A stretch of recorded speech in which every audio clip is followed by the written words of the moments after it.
Hi, this is Dave from Pioneer Imports, and we'd like to address a question that many have asked. Sometimes after placing an order remotely over the web or the phone with Pioneer Imports, they'll notice on their credit card statement that there is what's called a pending charge. This is not an actual charge. This is what is termed a pre-authorization, and it's put in place by the credit card processing company.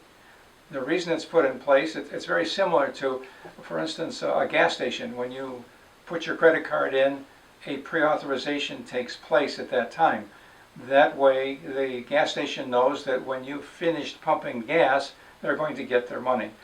When you go into a hotel, a pre-authorization is normally done. They run your card, and a pre-authorization is done so that they know that when you check out, that the money is there or is available in most all cases. So our credit card company also does a pre-authorization. When the order is shipped, and only when the order is shipped, your credit card will be charged at that time. There is no actual charge that occurs before shipment. So we don't want you to be concerned with a pre-authorization or a pending charge. It is there merely to verify that there will be funds available. So we appreciate your business, and we're happy to have you as a Pioneer customer. Any further questions, we have more information on our website, or feel free to call. Thanks.